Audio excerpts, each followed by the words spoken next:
खबर यूपी के बलिया से है, जहां बलिया के रेवती नगर पंचायत से एक तस्वीर सामने आई है, जहां पूर्व प्रधानमंत्री अटल बिहारी वाजपेयी, प्रधानमंत्री नरेंद्र मोदी, मुख्यमंत्री योगी आदित्यनाथ, गृह मंत्री अमित शाह की तस्वीरों की पूजा अर्चना हो रही है। बीजेपी से घोषित उम्मीदवार अभिज्ञान तिवारी अपने चुनावी कार्यालय में इन नेताओं की पूजा अर्चना कर रहे हैं। इनकी तस्वीर के सामने चुनावी कार्यालय में दिए जलाए जा रहे हैं। बीजेपी उम्मीदवार अभिज्ञान तिवारी का कहना है कि जो अटल बिहारी वाजपेयी पीड़ा लेकर वो राजनीति में उतरे हैं। मोदी और योगी की तस्वीर ही नहीं बल्कि वो विचारधारा है, इस तरह की बातें उनके द्वारा कही गई।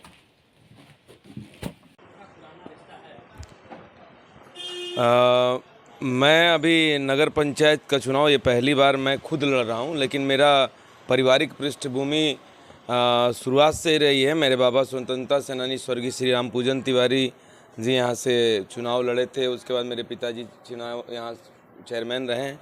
पिछली बार हमारी पत्नी भी लड़ी थी, हम लोग रनर थे। और इस बार मैं खुद भारतीय जनता पार्टी से लड़ रहा हूँ। और मैं राष्ट्रीय स्वयंसेवक संघ से बहुत पहले से जुड़ा हुआ हूँ, क्योंकि मैं विद्या भारती से पढ़ा हूँ। मेरी सारी शिक्षा दीक्षा शिशु मंदिर और विद्या मंदिर से हुई है।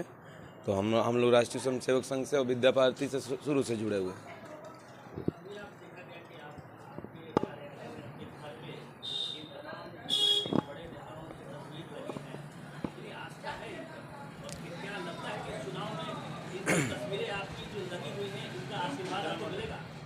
देखिए, हम लोग जब मैं लखनऊ में अपनी ग्रेजुएशन की पढ़ाई कर रहा था, तब मैं उस समय मतदाता हुआ था। अभी 18 साल पार किया था। तो मैंने पहला वोट अपना जो है पंडित अटल बिहारी वाजपेयी जी को दिया था। वहीं लखनऊ से जहाँ हम लोग रहते थे, वहीं से वो सांसद का चुनाव लड़ते थे, उसी लोकसभा से। और अटल जी को सुनने के लिए हम लोग मतलब अटल जी के सुनने के लिए हम लोग साइकिल से अपने करीबन, अगर वो 4 जगह जाते थे तो 4 जगह हम लोग जाके साइकिल से रात तक उनका भाषण सुनते थे। और उन्हीं को देख के, उन्हीं को सुन के हम लोगों ने सीखा है। तो फोटो अपनी जगह है। ये जो फोटो लगे हुए हैं, ये विचारधारा जो है, ये फोटो नहीं है, एक विचारधारा है। राष्ट्रहित और राष्ट्र प्रेम की विचारधारा है। और ये विचारधारा से मैं खुद ही इस विचारधारा के साथ चलता हूँ।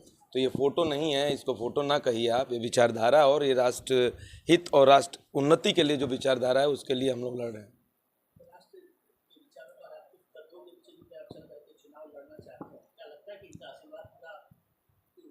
एकदम रहेगा और उनका आशीर्वाद मेरे ऊपर रहेगा। और हम लोग इस बार रेवती में चुनाव जीत रहे हैं उन्हीं के आशीर्वाद से।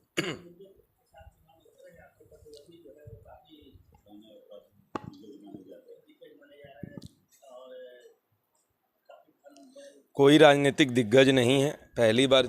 कोई राजनीतिक पृष्ठभूमि भी नहीं रही है। 9 साल में 9 पार्टी बदले हैं।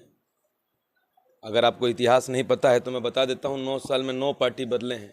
करेक्ट 9 पार्टी, जिनका खुद का कोई करेक्टर ना हो राजनीति में, कि 9 साल में आपने 9 पार्टी बदल दी, तो क्या राजनीतिक आदमी हो सकता है? अपने लाभ के लिए जो हर साल राजनीतिक पार्टी बदल दे, वो राजनीतिक, कोई पॉलिटिकल राजनीतिक पृष्ठभूमि नहीं है, ना राजनीतिक सोच है।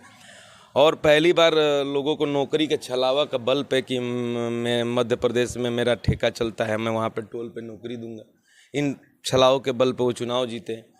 दूसरी बार भी कई तरह के छलावा, एक इनके भाई साहब आते हैं, जो इनके जो अध्यक्ष हैं श्री जयश्री पांडे, उनके पति, वो घूम फिर के चुनाव में, ये भी चुनाव में ही आती है। अध्यक्ष महोदय जो है, वो चुनाव के 1 महीना पहले आ जाती है वोट मांगने के लिए, और पीछे से उनके पति चले आते हैं। नौकरी ले लो का बोर्ड लगा के घूमते हैं। तो जनता उन सब चीज़ों को समझ चुकी है। और 10 साल में इतना व्यापक भ्रष्टाचार हुआ है भाई साहब। आप रेवती घूमेंगे तो जो आप सड़कें ये देख रहे हैं, ये सड़कें जिस सड़कों से हैं, ये 12 साल पुरानी है। ये हम लोग नहीं बनाई है, अभी तक कोई काम हुआ नहीं है। शमशान घाट इन्होंने बनाया, 2 बार गिरा वो शमशान घाट, 2 बार गिरा। यहाँ शौचालय का भी उद्घाटन हुआ आनंद फानंद में, नवंबर में कि चुनाव घोषणा होने वाला है। ये शौचालय तो बना भाई साहब, नीचे टंकी नहीं कि कोई शौचालय जाएगा। इन्होंने भ्रष्टाचार की एक जो लिमिट है वो पार कर दी है। कोई काम नहीं हुआ है। इन्होंने केवल लूट खसोट के 50 करोड़ से ऊपर लूटा है इन्होंने। रेवती नगर पंचायत से पैसा, सरकारी धन का लूटा है इन्होंने। एकदम जांच होगी, निष्पक्षता से जांच होगी। अभी हम लोग जब सड़क काम करा रहे थे तो हम लोग के समय हम लोग जब रोड बनवा रहे थे, हम लोग ने जनता के सामने घूम के कहा कि भाई अब खड़े होकर रोड बनवाइए, एस्टीमेट है सड़क की, अगर इसमें कोई कमी हो तो रोक दीजिएगा। तो सड़कें आज 12 साल से चल रही हैं। इनके लिए तो लाठी डंडा इनके गुंडे पहुंच जाते थे, कोई सड़क रोकने चलता था उसको मार देते थे। बहू बेटियां सुरक्षित नहीं है रेवती में, इनके गुंडे यहाँ बुलेट नचाते घूमते हैं। लेकिन इस बार ये चल नहीं रहा है क्योंकि योगी जी की सरकार है, बौखलाहट इनको है, इनके गुंडे दुबके पड़े हैं।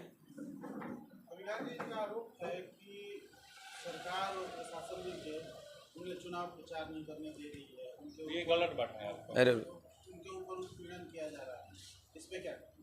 देखिए, मैं आपसे पहले ही बोला कि पहले गुंडों के बल पे ये चलाते थे, गुंडों के बल पे प्रत्याशियों को प्रताड़ित करते थे।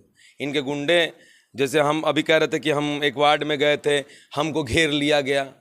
आपको बता रहा हूँ कि पिछला चुनाव, ये जो मनगढ़ंत इनकी बातें हैं, पिछला चुनाव हम लोग लड़ रहे थे और हम मान लीजिए 15 नंबर वार्ड में बैठे तो इनके 15-20 गुंडे आके बैठ जाते थे। अगर हम वोट मांगने गए तो कहीं जाए तो इनके 20 गुंडे घेर लेते थे।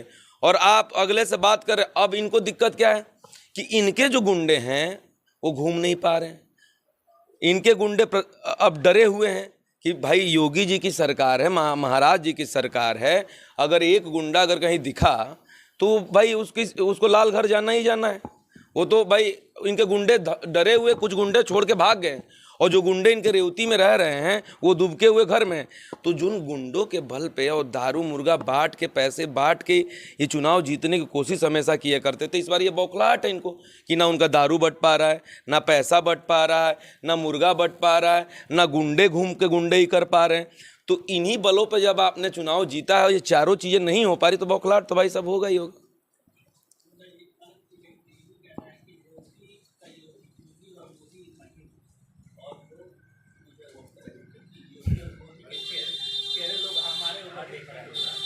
अरे हम तो कह रहे हैं कि इस संसार के भोलेनाथ वही हैं। अब कहने को तो भाई आप कुछ भी कह लें, अगर उनका योगी और मोदी से अपनी तुलना कर रहे हैं तो हमको तो लग रहा है कि अब हम क्या कहें भाई साहब। इतना भ्रष्ट आदमी अगर अपना योगी जी से और मोदी जी जैसे गरीब के परिवार के लड़के जो आज देश और प्रदेश का प्रतिनिधित्व कर रहे हैं और सबसे ईमानदार छवि जिसको देख के आज पूरी भारत की जनता वोट कर रही है, उससे अपना तुलना कर रहे हैं कि योगी मोदी मैं ही हूँ। अरे शर्म आनी चाहिए आपको। आपका क्या व्यक्तित्व है इनका? अभी आप फेसबुक पे देखिए, इनका अभी वीडियो लॉन्च हो जाता है रह रह के। ये सब करेक्टर है इनका, और योगी या मोदी जी से अपना कंपेयर कर रहे हैं। ऐसे लोगों को तो पानी में डूब के मर जाना चाहिए। देखिए, नगर पंचायत रेवती में कई मुद्दे हैं। पहला मुद्दा है कि जो यहाँ पे नगर पंचायत में जो रोजगार ढाक पे दिया जाता है, इसमें इन्होंने अपने परिवार के लोगों को लगवा रखा है। और अभी विधानसभा भी ये लड़ने गए थे, नोटा से लड़ाई हुई है इनकी, और किसी से लड़ाई नहीं हुई, नोटा से लड़ते आए हैं, नोटा से लड़ाई करते हैं। बुरी तरह रेवती में हारे हैं। ये टाउन एरिया है। अगर यहाँ के योगी मोदी रहते हैं तो रेवती की जनता इनको तीसरे नंबर पे नहीं ढकेलती, उसी समय योगी मोदी का चेहरा साफ हो गया रहता। अगर ये यहाँ के चहेते चेहरे रहते तो घर का एक लड़का लड़ा था, कम से कम रेवती से तो चुनाव जीतना चाहिए था। तो ये कैसे योगी मोदी हैं जो रेवती में फिसड्डी हो गए। और इन्होंने युवाओं को छला, अपने परिवार के लोगों को नौकरी देके विधानसभा में जो इनके कार्यकर्ता बनाने के लिए विधानसभा के लोगों के ढाक पे लगवाया, अपने स्कूल के मास्टर, अपने घर के चाचा भतीजे मौसा सबको लगवा दिया। जो गरीब युवा है रेवती का, जो बेरोजगार है, उनको तो इन्होंने छला है।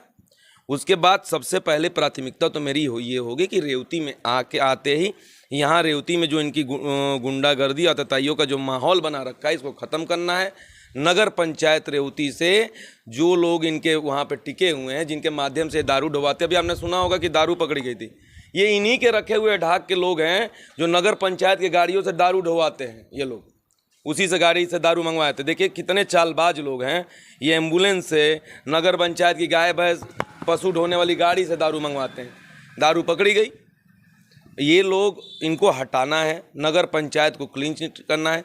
क्योंकि अगर देश में भाजपा की सरकार है, भारतीय जनता पार्टी की, प्रदेश में है और रेवती में भी भारतीय जनता पार्टी कि कमल खिलेगा तो निश्चित ट्रिपल इंजन की सरकार बनेगी, तो संपूर्ण विकास होगा, धन की कोई कमी नहीं होगी और रेवती का सर्वांगीण विकास होगा। रेवती की तकदीर और तस्वीर बदलेगी। जो पिछले 10 सालों में रेवती नगर पंचायत नरक की स्थिति में हो गया और रेवती स्वर्ग बन के